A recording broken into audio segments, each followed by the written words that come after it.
Okay, we'll move on to number 5, proclamations. We have 2 proclamations, and I'll read them out and we'll get them over in a seconder. The first one, proclamation for the wrongful conviction day, October 2nd, 2024. Whereas the loss of one's freedom due to a wrongful conviction has far-reaching and devastating consequences, which not only affects the innocent individual's life, but also affects the quality of life of their families and has a harmful effect on society as a whole. And whereas convictions question the integrity and fairness of the criminal justice system, and unless corrected, undermine society's trust in the criminal justice system. And whereas Wrongful Conviction Day is a global movement dedicated to advocating for innocent individuals who have been wrongly convicted of a crime they did not commit. The implementation and recognition of this day is the start of reaching a broader audience regarding the importance surrounding miscarriage of justice. A proclamation will assist to advocate, educate, and create awareness around those miscarriages of justice in hopes to reform, to minimize the effects it could have on another individual. Therefore, I, Frank Butt, Mayor of the Town of Carbonear, do hereby proclaim October the 2nd, 2024 as Wrongful Conviction Day in the province of Newfoundland and Labrador. Moved by Deputy Mayor Slade, second by Councillor O'Grady. Discussion? All in favour? Aye. Contrary minded, motion passed. And our second proclamation is for the National Breastfeeding Week 2024 pledge. That's from October 1st to the 7th, 2024. Breastfeeding is recommended for optimum nutrition and healthy growth and development in the early months and years of life, and is fundamental to the well-being and prosperity of communities. And breastfeeding has an impact on long life health, with exclusive breastfeeding for the first 6 months and continued breastfeeding for 2 years and beyond, ensuring that mothers and children receive maximum health benefits. Breastfeeding is one of the most cost-effective prevention strategies for many infections and chronic and acute diseases. Infant feeding is one of the most important decisions that a new family makes, and parents need the support of family, friends, government, and health authorities, municipalities, community groups, and organizations, businesses, and employers. And National Breastfeeding Week provides an opportunity for people to celebrate and to raise public awareness about the importance of breastfeeding and the role everyone can play in normalizing breastfeeding. And the theme for National Breastfeeding Week 2024 is Closing the Gap, Breastfeeding Support for All, which focuses on survival, health, and well-being. It highlights the need to improve breastfeeding support to reduce inequality that exists in our society. All breastfeeding parents need access to breastfeeding support. It is essential that no one is left behind. I, Frank Butt, Mayor of the Town of Carbonear, pledge to acknowledge and celebrate October the 1st to the 7th, 2024 as National Breastfeeding Week in the province of Newfoundland and Labrador. Can I get a mover and a seconder? Moved by Councillor Snow, seconded by Deputy Mayor Slade. Discussion? All in favour? Aye. Contrary minded, motion passed. Did you want to mention the other item? Yeah, and the other item is, you got anything written down on that one? Is that for the wall, or is that for the... No, what's that one? that's the one for it's here on the agenda. Is B. Oh, the Avalon employment? Yes. So is that a proclamation, or that's just No, an it's not a acknowledgement? proclamation. They've asked us to light the building up on a Okay. certain day in a certain color. So the other one is for the Avalon Employment National Disability Employment Awareness Month, and they asked the Town of Carbonear to light up their town hall on October the 17th, and this is requested to light the building up in purple and blue to show support for the National Disability Employment Awareness Month, 2024. That one over there for you to sign as well. Okay, we'll move on to permits and correspondence. don't think anybody had a conflict there. Make a motion to approve permit listing 10-679 to 10-692. Moved by Councillor Tile, seconded by Councillor O'Grady. Discussion? So what is the time frame after we approve these applications here? What would be the time frame for letting the people know that their permits have been approved or not approved? And the reason why I asked is that I had a call just before the council that someone was still waiting to hear back from a permit for their house.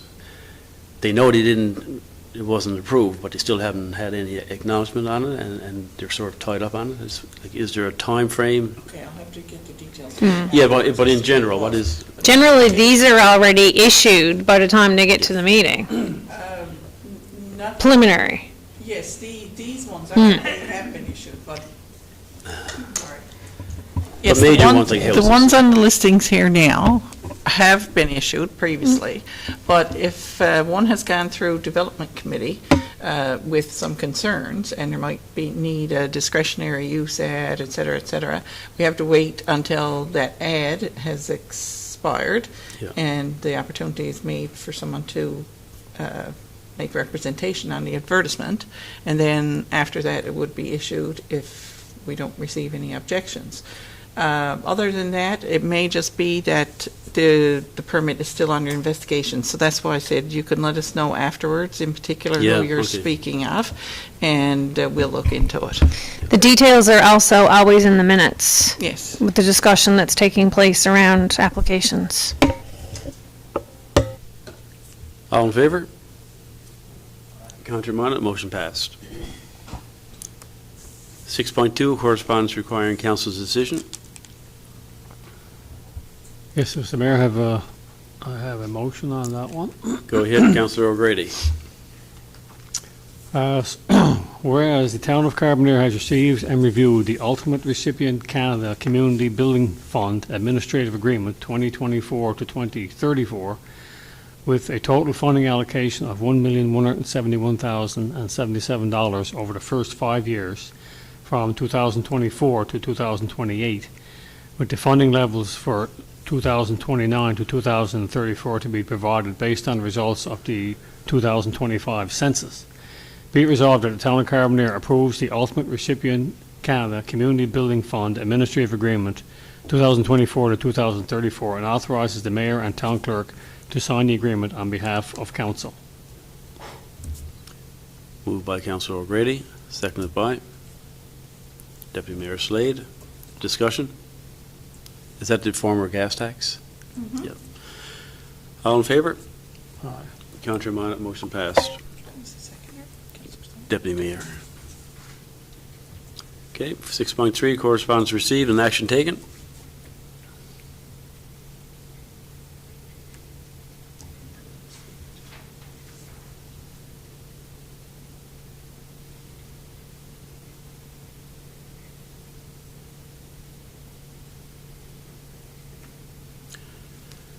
Okay, move on to number 7, committee reports, Public Works, Waste Management, and Community Services. Deputy Mayor Slade. Thank you, Mr. Mayor. You can look at the Public Works minutes. I'd like to draw your attention to something that was discussed in Public Works. It was a concern of ours that our paving program wasn't getting out quick enough. So we brought it forward to the Public Works Director, and we're going to try to move forward with 2024 and 2025, the one time. It may give us a better pricing on the paving work that we're getting done. As you know, 2023 is only now getting, I think the tender is up on that Friday coming, so we're still behind. So we're trying to move it and group it together so that it gets done, say, like 2024, 2025, will get done next year, hopefully. So this is the reason why we're bringing it up into Public Works now. How does that work with budget though? Like, can we project, You know what I mean, to plan for 2025? Like, it'd be an approximate, I guess, because, No, it's still got to come back, we got the program done now, we say, for 2024. We're after already picking the roads and that. So it's to go back now, because, of course, we never got all done for 2024 that was on the list. So you go back and you use that, and then if councillors want to, come forward with some more numbers for roads, if it's not enough there, and we're thinking that it's already enough there, am I correct? So, but if it's not, then that'll be brought back to council, and we'll get that out as quick as we can, because it's important, right? To be behind for 2024 now, 2023, and the next thing you'll have 2025 on you. yeah. And My concern is just like, we don't know what the budget is right now for 2025, you know what I mean? So like, are we sticking to an allotted, like, you know what I mean? Are we gonna make our wish list and then do as much as the wish list for 2025 as we can? Okay, within the budget constraints, okay, perfect, got ya. Okay, now I understand, thank you. But anyway, I wanted you to pay particular attention to that. We seen it as being, proactive on that file. Deputy Mayor, can timeframes be put in on these contracts? I know we discussed it earlier. But Ian? Yeah, I can explore that to see if we can tweak some of the language in our contracts. I'll chat with the province on it too, to see if they have any advice, just so we can not have to wait so long for some of the finishing touches on our projects. Anyway, it's going to be further discussed into committee. So anyway, I just wanted to bring it forward. If there's anything else, Mr. Mayor, if there's anything else. Two questions. Go ahead. Sorry. So I noticed in the minutes about looking at places in towns for the drinking fountain, and it was brought up in Public Works, not Recreation, but it's been asked several times, and I thought it was going to happen when we did the recent renovation at the pool, about a drinking fountain at the pool, because the pool is the most heavily used recreational facility in the town. And, I was recently there for summer games, and tons of people asking, is there water stations? Plus, having a water fountain station reduces waste by water bottles, and people don't have to use disposable things and stuff like that. So I just wondered if that can go back on the agenda, that a water fountain station that be one of the ones that you're looking at for a filling station, because between the softball fields, football, soccer, the track, tennis courts, the skateboard park, there's a lot of people at that building on a daily basis. And then the second thing I had was with respect to the crosswalk at Powell Drive. I've seen a little bit of commentary on people concerned about the crosswalk. Now, I think they misunderstand the intent of the crosswalk. The crosswalk is meant to give pedestrians a safe access across the road. And unfortunately, we can't control the speed of individual drivers. Like, the onus is on individual drivers to slow down for pedestrians. But I was just wondering, could we look at perhaps moving one of those portable signs with the speeds over before the crosswalk? Because when people have a visual that they're speeding there, they would, they should slow down before they even get to the crosswalk area. Like, I can only speak for myself, but when you're on Veterans or Trans-Canada and you see those things and you're going a little bit over, you're like, oh, you slow down, and it's just a good visual for people. Yeah, the issue over there, I think it's a marvelous job that you got done over there, for the pedestrians crossing that highway. And it's been a number of accidents over there, we say, over the past while. So if a speed sign can be put there, I guess the first thing you'd have to do is figure it out if the speeding is going on there. Yeah. And, and put that portable one that we got there, and to give it some consideration, Public Works Director, is it possible that we can get that sign put over there and just get some information of it? And then if it is speeding going on there, then a more permanent position, we'll take a more permanent position to work. Yeah, I've got a traffic radar there now, a new one that we installed. But it doesn't have display numbers. It just collects data. Okay, I mean, it's a collector street. It channels a lot of the traffic. It does what it's supposed to do. It channels a lot of traffic to our arterial. Normally you wouldn't intervene with like traffic calming because of the intended use of that road. But I mean, I'll investigate options to see what other communities are doing. I just think from a safety perspective, you know what I mean, especially where the crosswalk is new, you know what I mean? Like, if accidents happen there with that crosswalk, I mean, that's, the onus is on the drivers. People got to slow down. I go through that intersection many times a day, many times a week, and people are flying in both directions. But I can't help but feel, if there was the visual, like, it might be a small step that we can do to prevent, something. Could we put a sign there? I've seen those before, say, new crosswalk ahead, Is there? Is there already? Okay. Is there such thing as a sign, like pedestrians always got the right of way? I don't know if we can get such a sign, to educate people, even on our website and things, if we can say pedestrians on a crosswalk always have right of way, right? We had a speed sign there for a long time, Yeah. previous council, so there should be a lot of data already recorded, right? Yeah, we have the data, and it does have a high traffic volume. But it's supposed thousands to. a day, right? Yeah. That's the kind of street it is, right? When it comes, and the speeds aren't exceeding the thresholds for traffic calming. It's just the volumes are high, right? so that work's been already done, Yeah, we've had the radar over there a few times in the few years I've been no here. need to put it back there again, I guess. And that traffic radar with the display, generally speaking, that's not a traffic calming device. No. It might slow down some people, but the people who are going really fast, the ones that people are noticing, they're the ones that don't care. They're going fast to try to get those numbers to go up to 99 before they get past it, right? Just a quick question, Ian. What would the cost be to actually get one of them flashing yellow lights to speed? Like Slow the traffic down. radar, Yeah. the display, like up on the highway and in by the school. Yes. I think they're 14,000. Yeah. Something like that. Well, we've got one. Well, we got the flashing yellow light when you press to cross. I've seen people blow through that.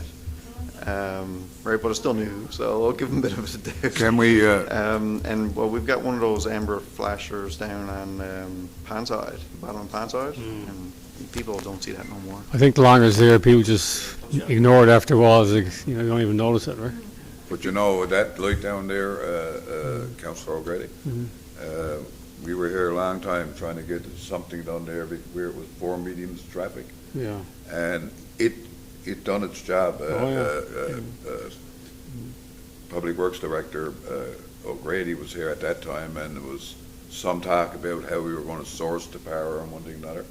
And that one there is a solar light, and Yeah. it's done some great work there, we say, in that area. Oh, yeah. And I do take notice that people, when they're on the crosswalk, crossing over, people are paying attention to the pedestrians going across. They'll stop till they get right across it, Yeah. and that's a wonderful thing.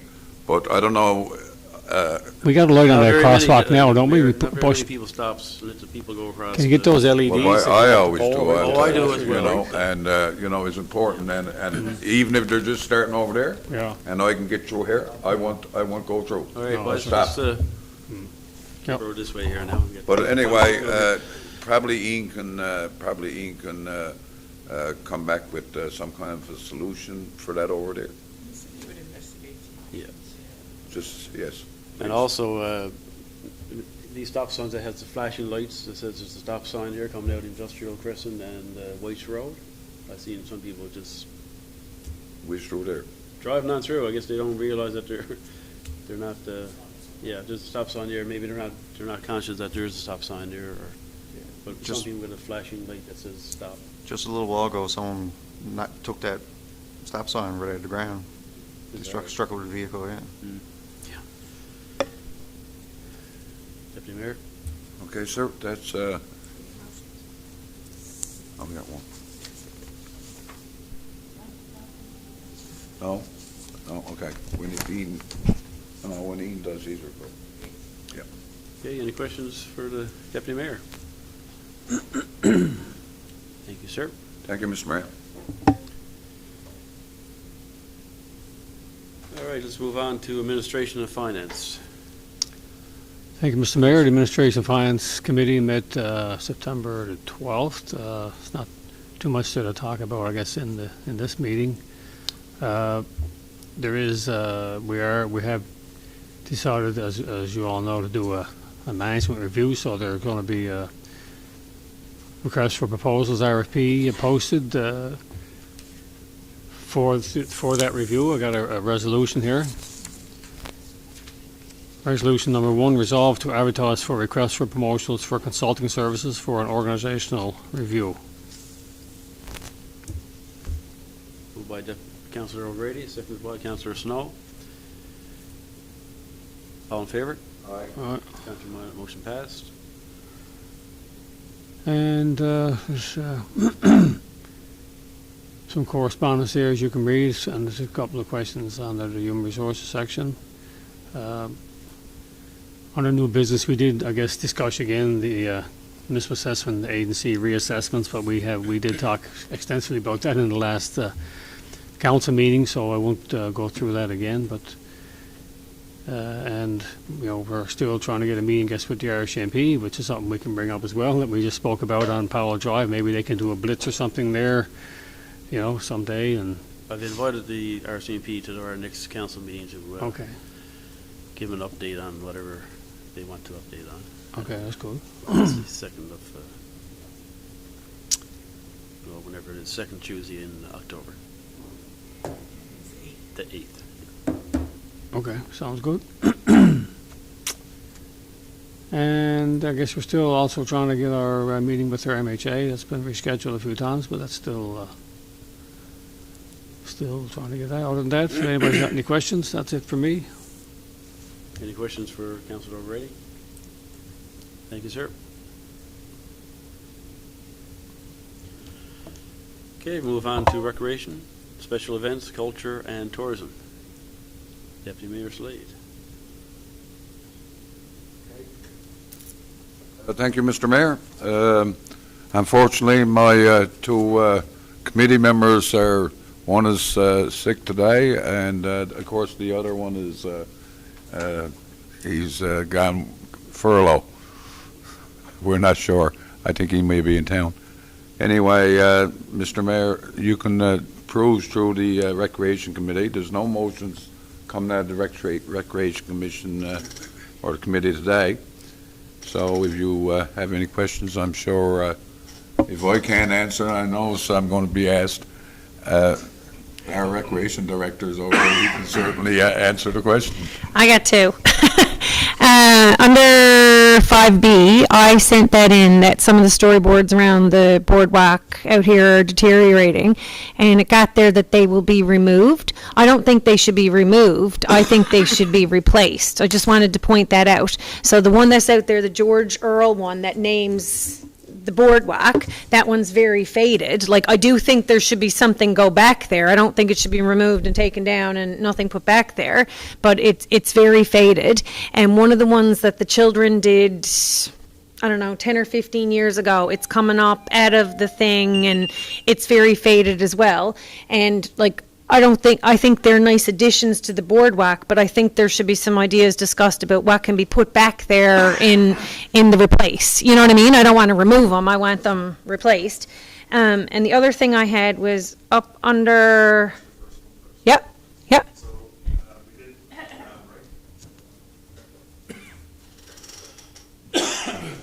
Never hit the button hard enough. So to answer your first one about the signs, staff and I kind of did a go around the other day after a meeting. So we did remove some for the time being as the ones that were placed there for the Canada 150. Yep. They were very faded, and you couldn't hardly see any pictures on them anymore. So they were kind of, so we will investigate some other ideas to replace something, to put something back in their place. When that will be, I can't answer right now. Okay. As for the others, we will look at getting them updated and replaced as necessary. So yeah, the removal was just if necessary kind of thing Got ya. in the minutes. Yeah, okay. We were referring to the ones that was in a dilapidated state. Got ya. Right, yeah. Yep. Yeah. Older. Yep, Right. that's fine. As long as something nice goes back there, you know what I mean? Like, I didn't want everything taken away that people have done, because, I mean, that's community members contributing, and that's the name of the boardwalk, and, you know. Oh, yeah, for sure. The other thing I had was, I saw the stuff there on the Davis Earl Trail Plan, and there are still major issues with the connection from Nell's Trail to Davis Earl. All the water runoff that comes down, at the end of Nell's Trail before, like, where you go up the hill to get to the tunnel. And I know that that's not our responsibility, that's Department of Highways, because that's in the highway reservation. But can we please reach out to the Department of Highways to see, like, what can be done? Because right now, we got these two beautiful trails that 3/4 of the year that you can't get from one to the other because of the water runoff. You know what I mean? Like, you'd like to be able to park maybe down at the pergola area and walk all the way in as far as the end of Davis Earl Trail at Knox's and come out. But a lot of the year, unless it's dry, you got that one section going up the hill where it's a complete river coming down.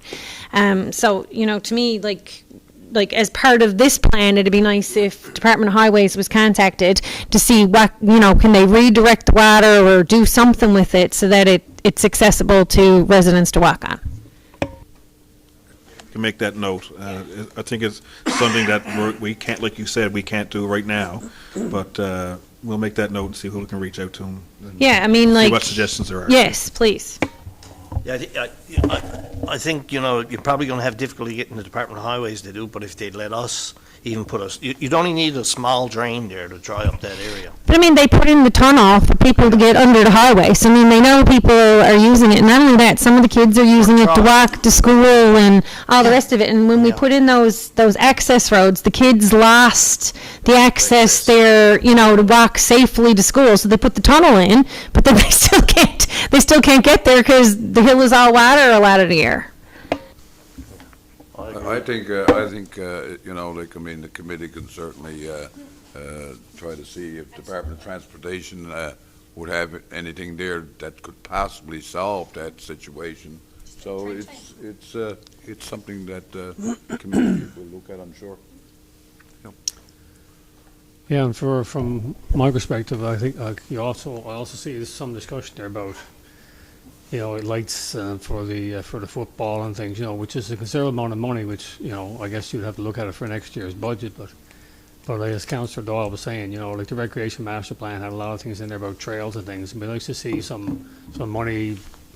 You know, we've spent a lot of money on the recreation complex, but spend some recreation money elsewhere in town on some of these trails and things upgrading, you know, and I'd like to see some priority on that myself. Yeah, we're still waiting on the cost of the lighting. Yeah, we are. I got some feelers out, and I got some information back presented at the next meeting, so. Okay, perfect. You know, I guess that's, you're looking at considering that for Yeah, and that was 2025, part of our so. discussion, Councillor Grady, like, we do have our master plan, so we got, as a committee and as a council, we kind of got to follow that too and make sure we're looking at the priorities of the whole community. So that's all part of our discussion with that as well. Okay, Mr. Mayor? Thank you, Deputy Mayor. Thank you. Move on to number 7D, Economic Development, Planning and Land Use Development.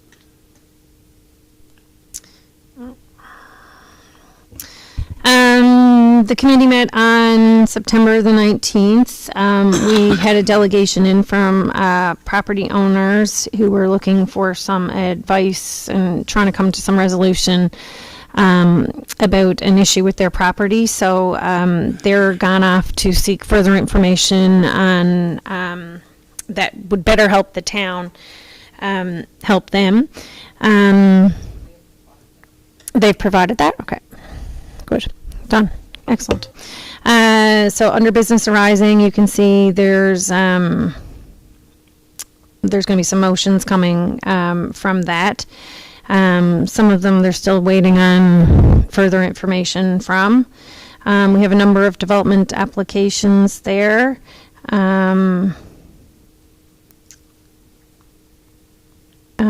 And under correspondence, you can read down through that. We had an inquiry on tiny single-family homes, and just that has been a topic under the new development plan and regulations that's gone off to the planner now, and there will be some revisions on minimum square footage for homes and stuff like that in certain zonings of the town that we've been getting from feedback from residents.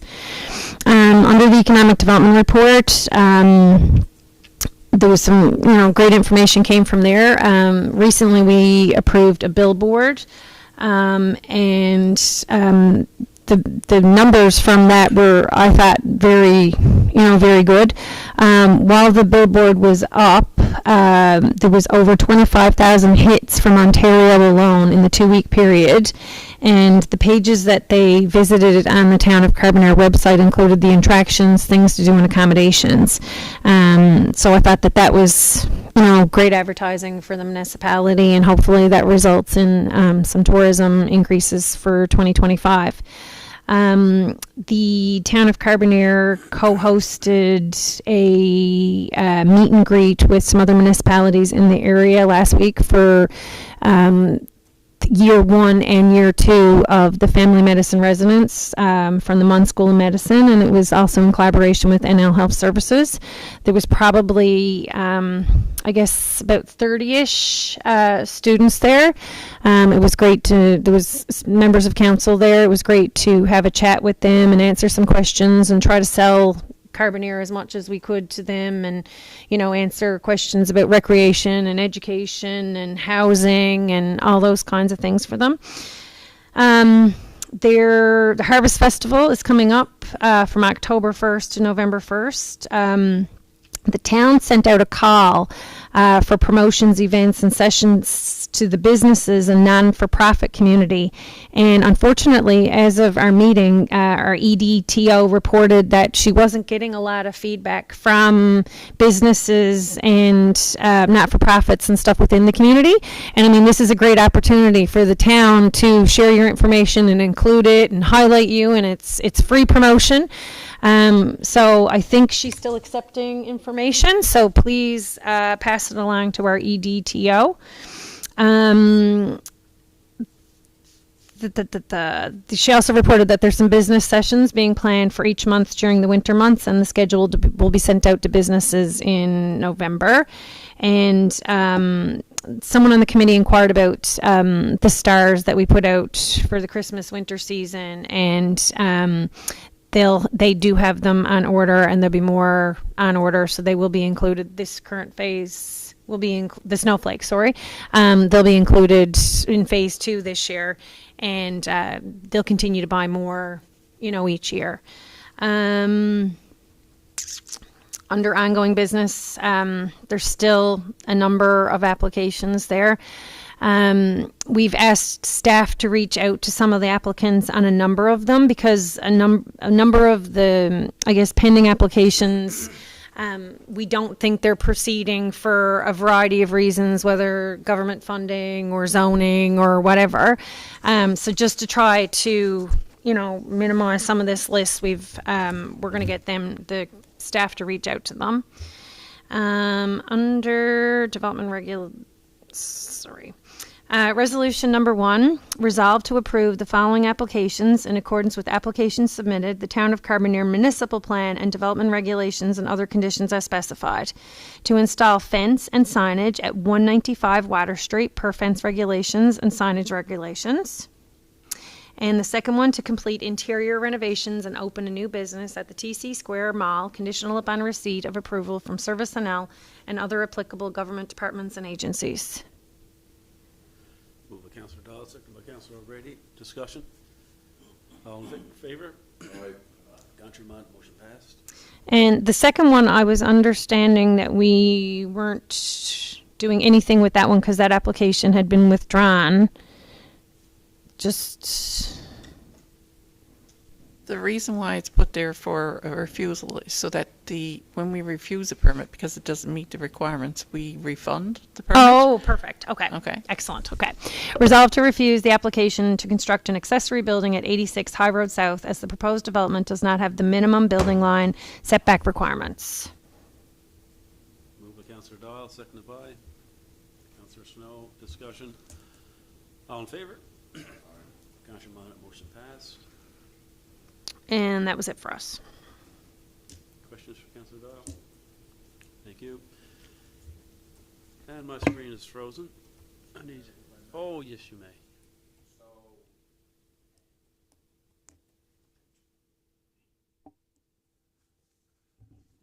Anyway, so Councillor Doyle, the mayor asked a question there earlier today, and I also had a phone call from a person, we say, that basically what it said, and you were correct, we say, regards of,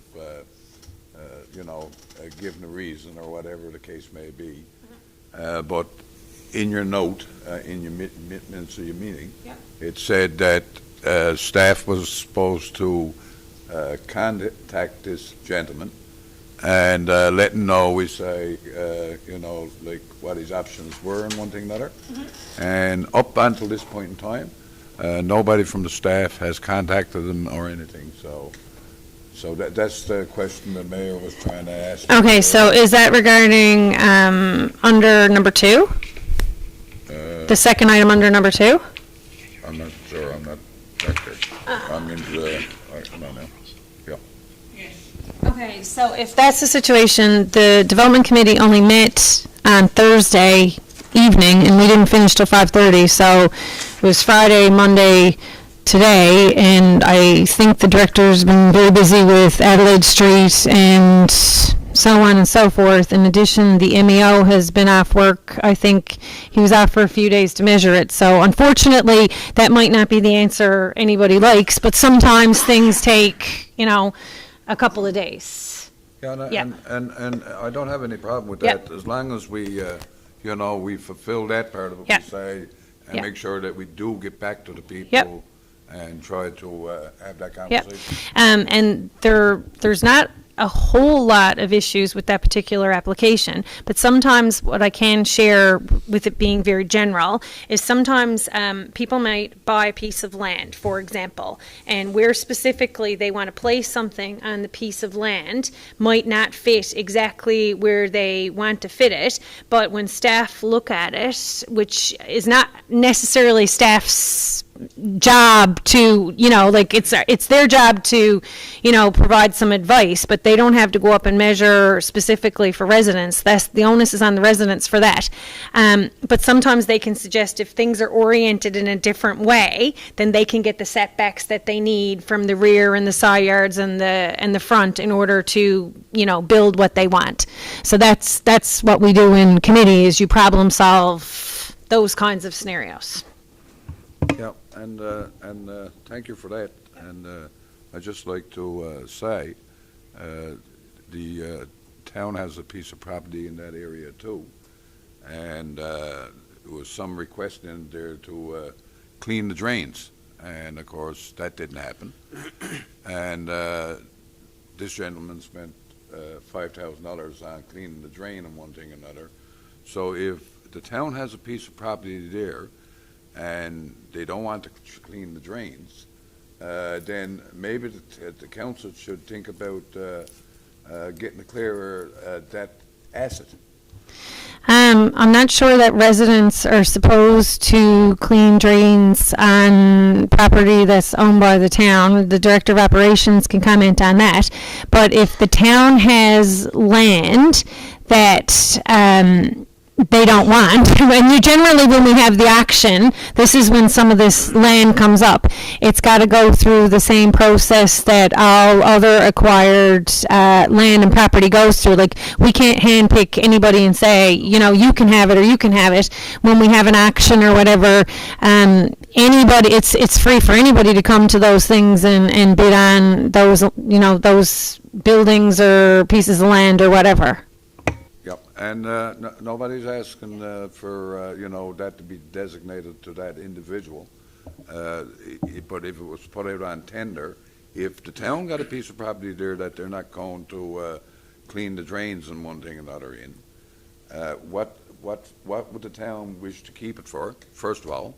And if the option was there, we say, to sell off that piece of property, then maybe that individual could be one of the ones we say who could apply to for it. I'm not saying they're going to get it, because it's got to be an open action process.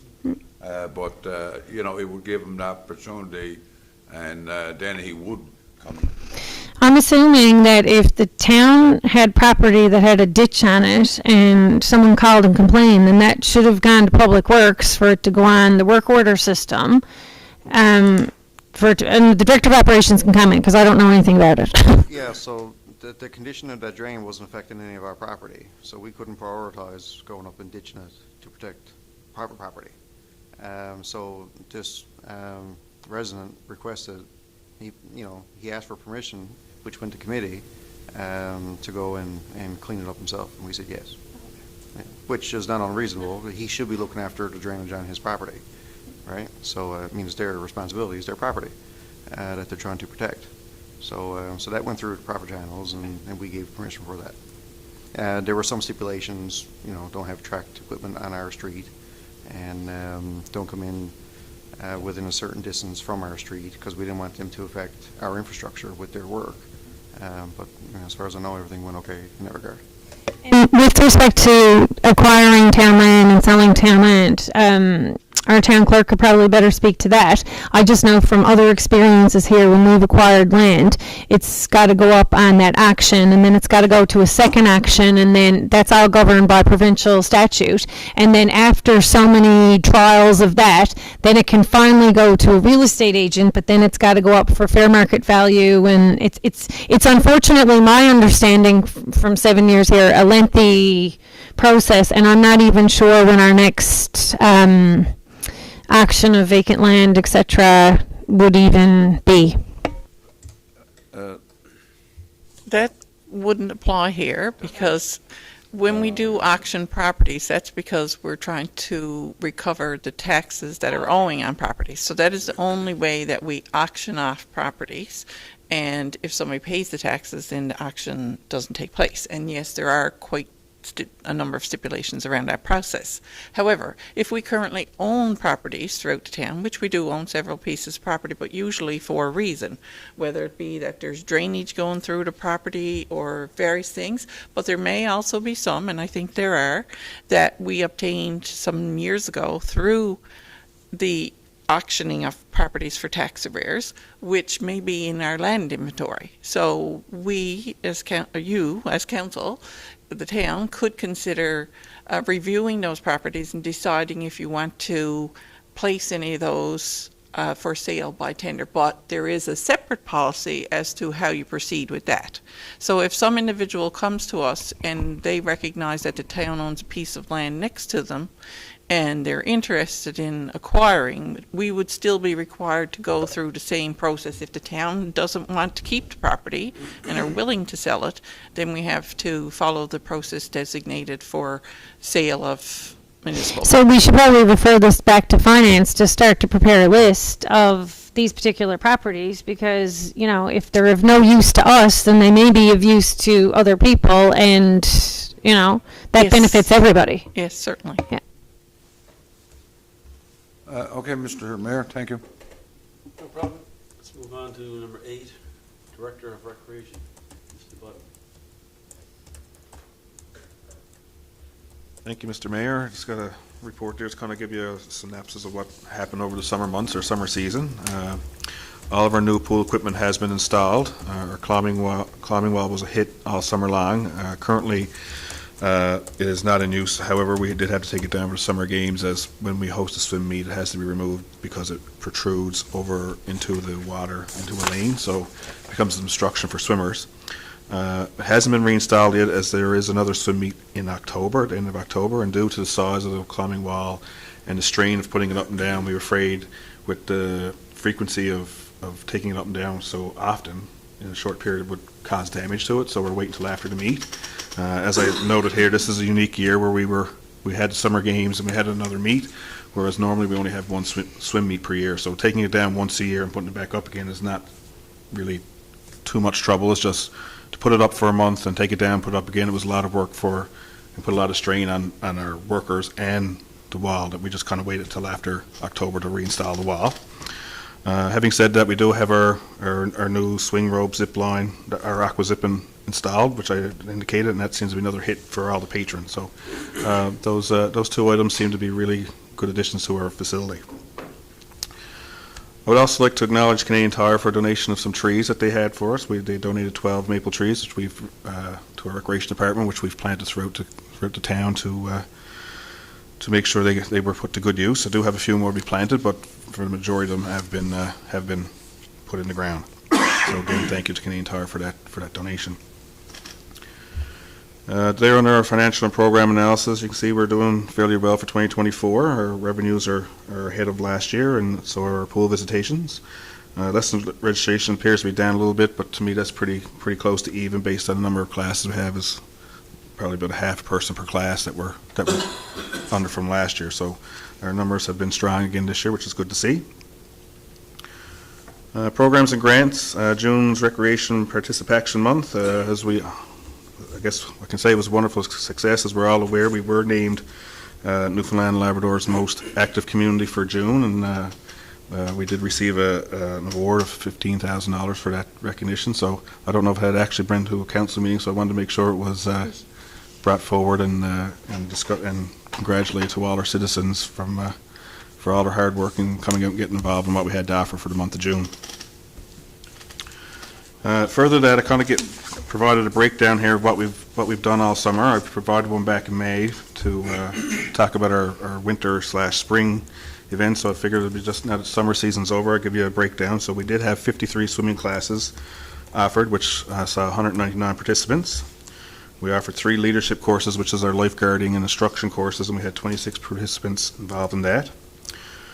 We had 2 splash dances, which we had a pre-teen and a teen kind of splash dance, and we had 28 participants.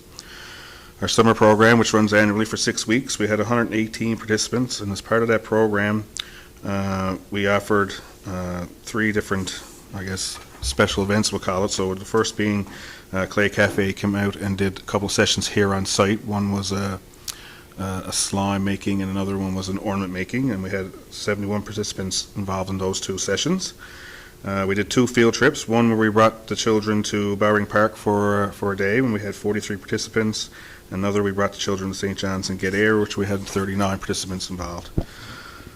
For the first time ever, we offered our outdoor adventure program, and some of the funds that we won through our participation month, but some of that was used to get some of the equipment that was needed to offer this program, which was an overnight hike and camping trip. It was a huge success based on all the feedback we had. We only had 3 participants go, but we did have, I think it was 7 that kind of registered and took in the first part, but they didn't do the overnight trip. But from all accounts, it was a great success, and the participants had a ton of fun, and we're hoping to continue that as an annual kind of event, whether it be the one we just did or some other ones. I know our recreation programmer is actually looking at doing some smaller things around here in the fall, so that's we're going to try to keep the momentum going on that one. We did offer a Street Ballers program, 3-on-3 basketball tournament we had last weekend. We did see some growth. We're up to 17 teams this year with 105 participants. We're hoping it to grow into a full weekend event, but we managed to do it all on a Saturday, which was very well attended. Having said that, I guess that Saturday we did have a lot of, it was in our recreation notes there too, we did have a lot of things happening at the same time where football was out. They had 3 or 4 teams there that played all day. We had our basketball tournament, and the pool was full for swim lessons. It was so many people around the recreation complex. It was great to see.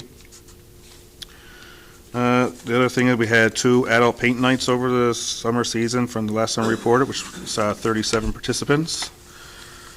Our One Step Forward program, which is is, I guess, a partnership that we have with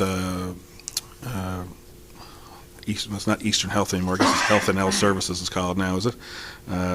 So we do have a community physiotherapists to help us with that program, and we saw 13 participants participate in our pilot project. It went very well. There was a lot of good feedback. Some of the participants, some of the comments were made were that they started out, couldn't reach the cupboard to get their tea mugs down, and by the end of the program they were standing in front of their sink and were able to get their mugs and stuff from cupboards overhead. And so there was a lot of good development throughout that program, and it was such a success that we're actually going to be starting again in October. So we just, I know my recreation program just had a meeting with about that today, so that's going to start again in October and run until the end of November. Our Carbonear Minor Softball had another successful summer. I'm not sure on the numbers of registrations, but they were practicing 2 nights a week on the ball fields, and they hosted 4 weekend tournaments over the course of the season. And our Carbonear Adult Mixed League is still trying to build their group a little bit, but they did play all summer 2 nights a week. So overall, I think we had a very busy and successful summer season, and we're looking forward to carrying momentum into the fall.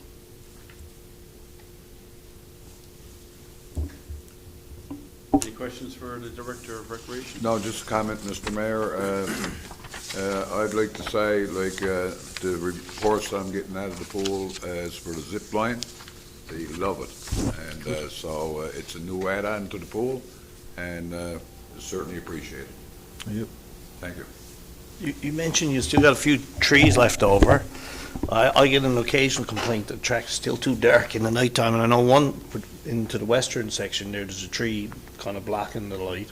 Knows any way we could cut that one down and take one of those trees and plant 30 or 40 feet away from that area? Yeah, I was actually you're talking about in the westerly end, Western end, over by the just tree was planted right underneath the pole. Yeah, there's been some trimming done on that. I was actually looking at that last week and may need to meet some more trimming. I don't want to take the tree down because it is there's a sound barrier between the ball fields and the track, so the trees are there for a reason. Okay. But over the years, I guess, like you said, it's growing so big that it has been trimmed once or twice already, but it may need some more trimming, which I made a note of. The few trees that we have left, what I'm hoping to do is that put those over in the Willoughby Park area between where our playground is and the end of the I guess the properties that are being developed there, just kind of there's a buffer line between the properties and the playground. So that's kind of where I'm hoping to put those few that we have remaining. That's good. Thank you, sir. Move on now to number 8B, Director of Operations and Public Works. Mr. Farrell.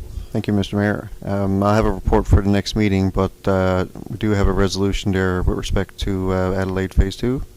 If the Deputy Mayor wouldn't mind bringing that one forward. Thank you. This motion coming from Adelaide.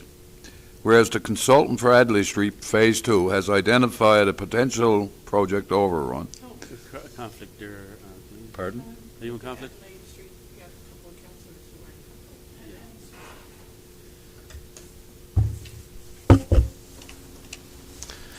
So just to restate that this Councillors O'Grady and Councillor Snow have moved to the public gallery due to conflict of interest on that particular project because their relatives, being a brother and a sister, are living there. Continue, Thank you, Mr. Mayor. I thought they were all leaving me here alone by myself. Whereas the consultant for Adelaide Street Phase 2 has identified a potential project overrun relating to topsoil and sod, whereas the consultant has provided options to decrease costs, which include a change in design, and whereas council prefers not changing the design, be it resolved to proceed with the project without changing the design, and council will resolve the overrun when those costs are determined. And I so move, Mr. Mayor. Moved by Deputy Mayor Slade, seconded by Councillor Doyle. Discussion? All in favor? Aye. Contrary motion passed. Come on back, guys.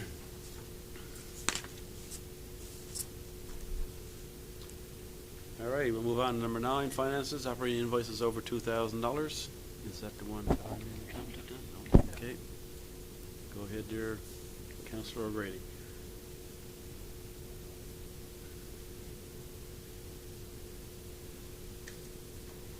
The Mayor, the operating invoices are there in your Dropbox. Resolve to approve operating invoices over $2,000 in the amount of $12,340.09. Moved by Councillor O'Grady, second by Councillor Snow.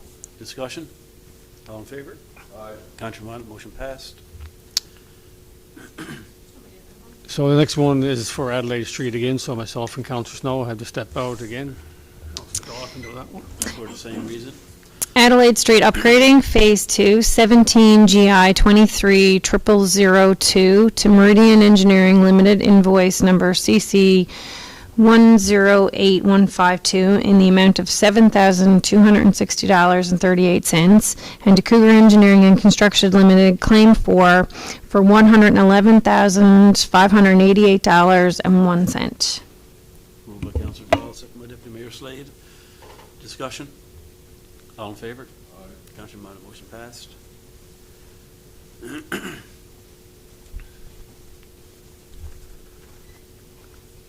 Thank you, Mr. Mayor.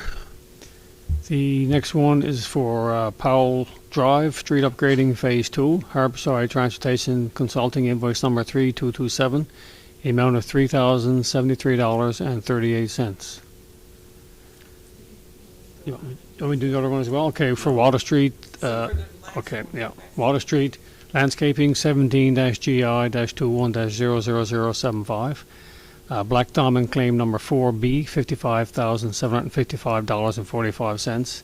And Black Diamond claim number 5, the amount of $112,122.66. Moved by Councillor O'Grady, second by Deputy Mayor Slade. Discussion? All in favor? Aye. Contrary minded, motion passed. I'll step out on invoice number 651. Okay. Deputy Mayor, can you take over, please? And that's because that's for Phase 1 of the Water Street project. And Mayor Butt had declared conflict of interest on that one some time ago when the project started. Okay. Okay. Councillor O'Grady? Okay, so it's again Water Street, landscaping 17-GI-210075. Fast signs, invoice number 651-87525 in the amount of $18,265.25. The motion's been made by Councillor O'Grady, second by Councillor Snow. Question? All those in favour? Aye. Those opposed, motion is carried.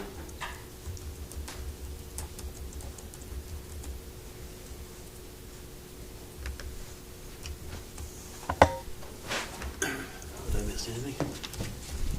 Mr. Mayor? Okay. Excuse me. Number 10, no regulations adoption, no no's of motion, no business. That's where we got the estimate. Yes. Go ahead, Deputy Mayor Slade. Thank you, Mr. Mayor. It's a motion, resolved to contract Fusion Elevator to complete the required work to reinforce the structural wall required for the building accessibility for the installation of the new wheelchair lift in the Conception Bay Regional Community Center at a cost of $2,900. And I so move. Moved by Deputy Mayor Slade, seconded by Councillor O'Grady. Discussion? All in favor? Aye. Contrary minded, motion passed. Thank you, Mr. Mayor. No problem. Saturday, go ahead. Just a comment there on that. I'm very glad to see that we're making some headways with the replacement of that elevator. It's been a bit of a battle, but it's good to see that it's moving forward. All right, Saturday, the Newfound Riders were here. They have 21 motorcycles attend and a spotter. And they're escorted by the RCMP and the RNC, so they're happy to be able to come out. And for 21 years they've been doing it, and it's sometimes after a while things fade away, but they seem to be able to keep up the Council Sam Jeffers Memorial Ride. So I got to give him a shout out for that. And our next meeting would be October the 8th, 5:30. Moved by Deputy Mayor Slade, seconded by Councillor Snow. All in favor? Motion passed.